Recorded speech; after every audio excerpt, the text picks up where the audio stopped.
Hello students, a very warm welcome to you once again.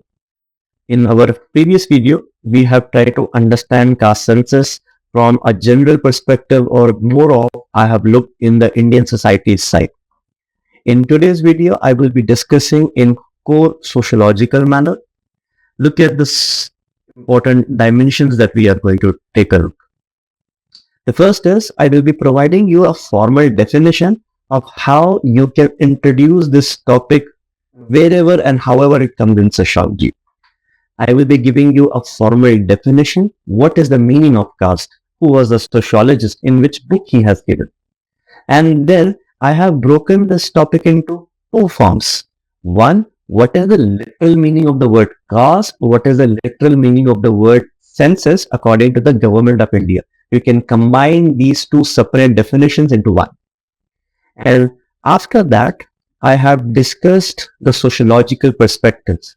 As you know, whenever this question comes, sociological perspective, you need to break that topic into 3-4 different dimensions. For example, a previous year question that has come, give sociological perspective of MN-Rega, give sociological perspective of COVID-19 as a pandemic. You don't have to define what is COVID-19 as a pandemic, but rather the examiner wants to see how you can speak on that topic from a functionalist view, from a conflict view, or like a symbolic interactionist. So I have discussed this topic caste census into 3 different dimensions, and then finally I am here to discuss some important sociologists that you cannot miss. Obviously, if the topic is coming in caste, you cannot ignore what Louis Dumont has to contribute. You cannot be ignorant towards Andre Bete's multidimensional view of caste system. So I will be discussing some important sociologists. So here we begin. Let's look. Do not be worried about number of different lines that you are seeing. It's a simple definition. I'm trying to explain this from different sociological manner. The first two are the definitions of what is the meaning of caste. Who has given this definition? It has been given by the father of Indian sociology, G.S. Ghurye, in his book Caste and Race in India. He says caste is a hierarchical form of a division on the basis of different factors, and among all these factors, he has given an extra emphasis on the word endogamy. He has spoken a lot about Sapta system, Gotra, clan, etc. So he says caste is basically protected by the phenomena of endogamy. Another popular definition has been given by Louis Dumont. He has written this in his book called as Homo Hierarchicus. You can say Homo Hierarchicus, Homo Hierarchius, it's up to you. This book is basically a continuation of a topic that he has written to explain what is a European society, because Louis Dumont is a French sociologist. He has studied the European society. He writes the book Homo Equalis. He then studies the Indian society. He writes the book Homo Hierarchius. And he says, what is caste system? It is considered to be as a form of a dichotomy. On the basis of two phenomena, the society has been divided. He has given a binary model of studying Indian society. So you can write these two formal definitions, or you can also create your own definitions, which I consider they are called to be as informal definitions or improvisations. And then you can also write what is the meaning of the word census. As this topic is talking about caste and census, you should know a separate definition of both the terms. Census is described as a complete enumeration, or it is a classification of the population on the basis of different criteria at a given point of time. The last census that was conducted is in the year 2011. Where this definition is present? It is present in the handbook, Government of India. It is present in the India yearbook. You can write. So here we can write some definitions that you can use in your introduction. Now coming to the sociological perspective, as I have already told, I will be dividing this perspective into 3 different manners. The first and the foremost is the functionalist view. What is the contribution caste census is having? Can you make some thinking over there? One of the most important functionalist view that cannot be ignored is by taking a caste census, we will be able to bring proper welfare policies for our country.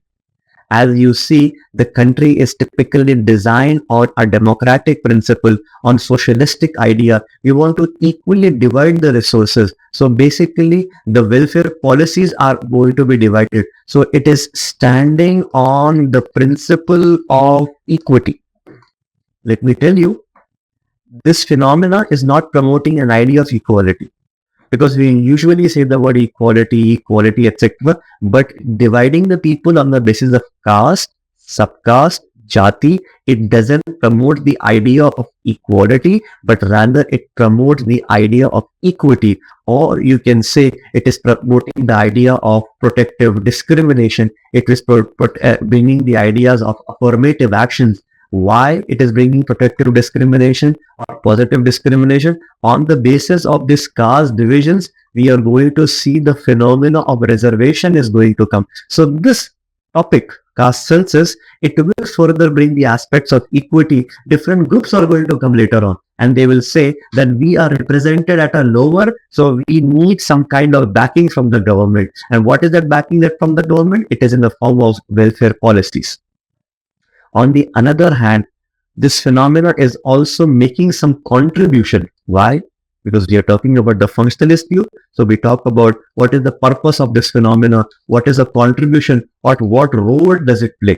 Here it helps the society to establish more on the basis of socialistic idea. This is actually withstanding to the term that has been presented in the preamble.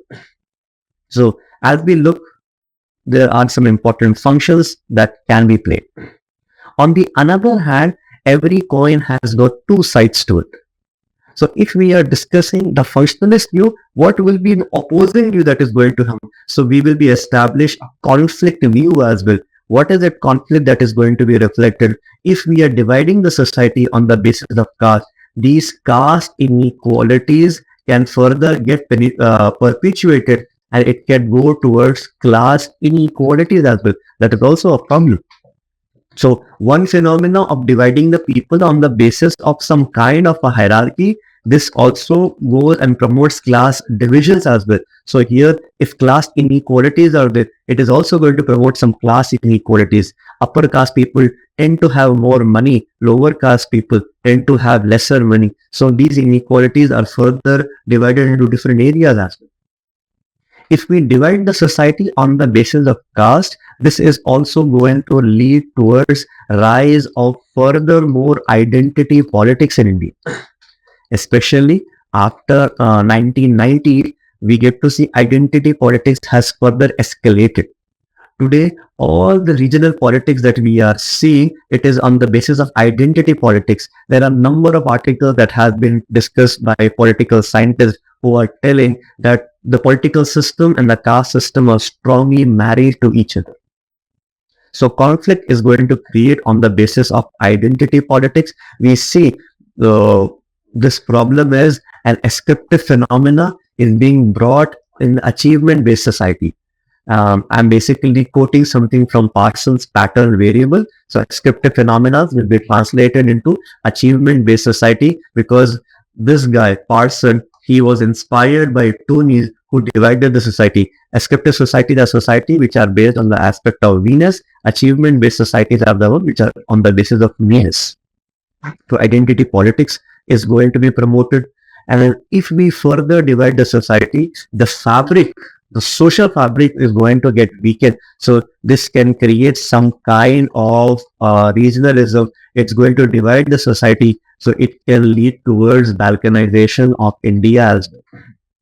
So what is the problem that we are having from caste census? Caste inequalities can translate into class inequalities. Identity politics is going to get promoted, because Supreme Court has told people don't cast their vote in India. They are the ones who vote for their caste. And not to mention that this kind of fragmentation of the society will create fragmentation of India as well. This can be referred as the phenomena of balkanization. Now, the third aspect that we are having is symbolic interactionist view. This phenomenon is largely associated to the phenomenological approach that has been started by Alfred Schroeder, who further popularized into symbolic interactionism. Many different sociologists are there. On the basis of identities, people interact with each other. This phenomena is associated to the concept of labeling approach that we are having. People have been defined with certain castes, and these labels are the ones which creates interactions within the society. So on the basis of certain labels, they are categorized to be as untouchables. They tend to define their commensalities. And when people are determined with their caste, they try to act accordingly. A Brahmin is going to behave like a Brahminical priest. A Dalit will act and he will try to stay in those kind of stereotypes. So this time of stereotypes are also being created. So dramaturgical approach by Irving Goffman and labeling approach by Habermas, all these phenomena, they are the ones which promotes the symbolic interactionist view. And moreover, we get to see the stigmas, the interactions, the phenomena are also determined. So here we can mention the concept that has been highlighted by David Matzak. So what did we do? We have seen the functionalist view, conflict view, and symbolic interactionist view. On the other hand, there are some important sociologists that I would like to discuss. Yeah. Oh, yeah. Let me just change the color. So I would like to mention an important sociologist, G.S. Gure, who in his book, The Caste and Race in India, Race and Caste in India, he has mentioned the concept of caste should be studied on 6 different elements. I want you to go and study this. What am I doing over here? I'm discussing the aspect of key sociologists that cannot be ignored. One is G.S. Gure. In his book Race and Caste in India, he has tried to mention 6 different elements. Another important sociologist that we are having is M.N. Srinivas. In his book, The Villages of South India, he has studied the Coon village, and in which he has mentioned the caste is a form of a twin hierarchy. It's not in a static manner the way how Gure has mentioned, but rather it is more in a dynamic manner. It is something which is mobilizing itself. So there he has mentioned the caste in the form of twin hierarchy. Another important sociologist that we are having is Andre Bethe. So Andre Bethe, he has discussed the concept of class. So he has discussed the concept of class in the aspect of a multi-dimensional manner. So he has highlighted, if you want to study the caste, so there are 3 dimensions that you are supposed to. And what is the name of the book that he has written? He has written The Village of Tanjore. You just kindly refer to this once, The Villages of Tanjore, in which he has conducted the study. And not to forget, another important sociologist that we are having is Louis Dumont, who has tried to study in his book Homo Hierarchius. And what does he highlight?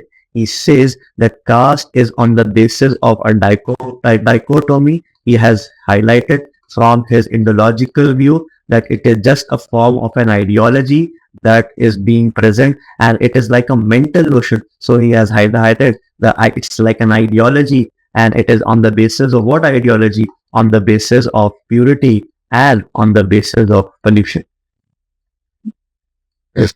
And I also want to mention that a popular study that was conducted by Rajni Kothari, he says the concept of caste has basically associated strongly with politics.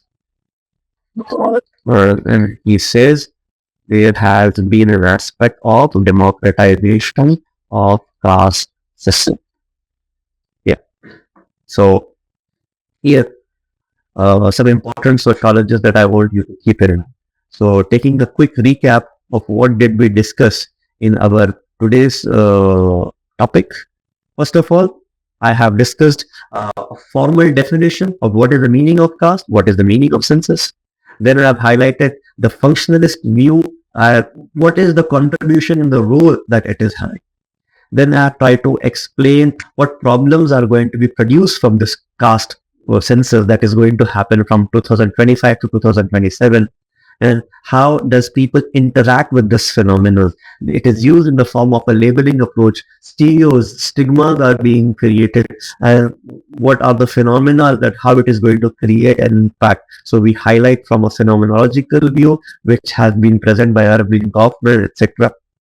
And there are some important sociologists that cannot be ignored. I have discussed some Indian sociologists, some names of the books, and what are the kinds of key remarks that they are creating. This is the kind of view somebody is highlighting the role of endogamy. Somebody is highlighting that it is a form of a twin hierarchy. People are able to mobilize themselves. Mobilization within the caste has been discussed as Sanskritization. Mobilized in the form of power has been discussed in the form of dominant caste, etc. And in the next video, I will be discussing about what are the model questions that can be asked, what are the model answers, how you can write a proper introduction, how you can write a proper conclusion on this topic of caste census. I'm very much expecting this particular topic to come in this year's mains examination. If there are any kind of questions that you are having, feel free to put me a message. I will reply it as soon as possible. You want to write some answers and show it to me, put in the comment sections, get connected to me through email, WhatsApp, etc. I will be happy to help you. I hope you have a nice day. All the best.